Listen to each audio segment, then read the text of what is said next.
y'all, I have something I want to share with you. You know, sometimes we have these big, bizarre dreams and we don't even know where to start in trying to figure out what the message is from the deep unconscious. We don't even know where to begin. It was too much, too bizarre. Or it might have been too overwhelming in its emotional content. Well, I've got something I'd like to send you. And here it is. A dream workbook. Step-by-step guide to working with a dream. So here's how to get started. If you can, give your dream a title. Certainly write down the date. You can make copies of this form, as many as you like, and work on your dreams over time. It's really interesting to go back over them after you've worked with dreams and recorded them for a period of time. You can start to see patterns unfold. And the first step, of course, is to record the dream. As you may know, I'm a big believer in journaling dreams. I've journaled my dreams for over 40 years, and they have been so useful in guiding important steps in my life. So record your dreams, and for this dream, use the whole dream or pick a part of the dream that you'd really like to explore. Try writing the dream down in the first person as if you were having the dream now.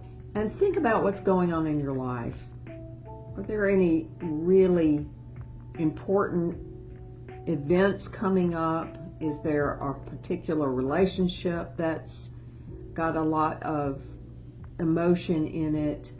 So we can begin to tie back to your dream if your dream is commenting on anything in particular. So look in your dream for symbols, for metaphors, for even turns of phrase, and see if they have any meaning for them. What is the action in the dream? What is happening in the dream? And most importantly, what is the overall feeling, emotion in the dream? And there may be, of course, more than one. And be sure and note those. Those are often the most important clues.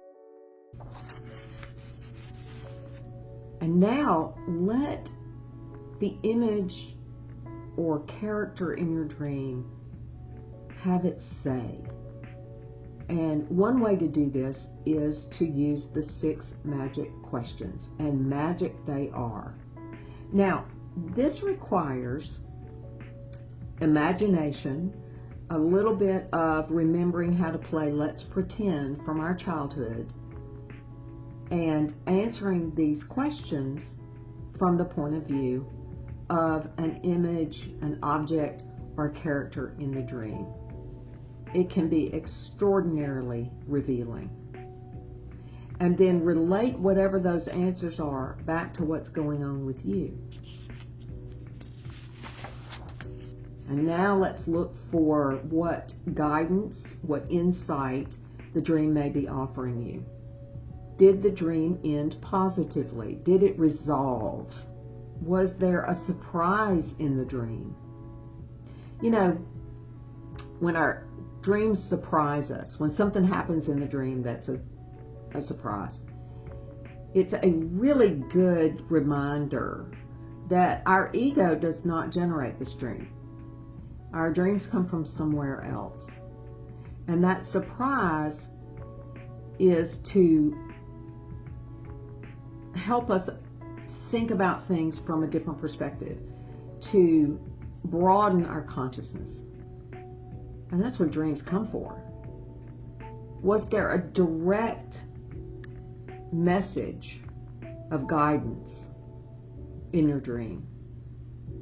You know, if the dream didn't end positively or had no resolution at all, you get to write an ending to your dream. And what you do is you go back to the dream as if you're having it again, and when it comes to the point where you wake up without a resolution, you get to write a new ending. and think about what this dream is nudging you to do. Or think about what this dream now is sort of asking you to think about in a new way.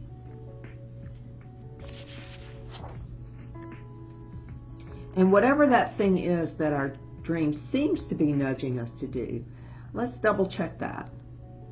Because our ego often wants to do what it wants to do, and our ego wants to bend the message of the dream a little bit. So we have to be very careful there. And a very important thing to do is to honor the dream. A small ritual as simple as lighting a special candle can honor the dream.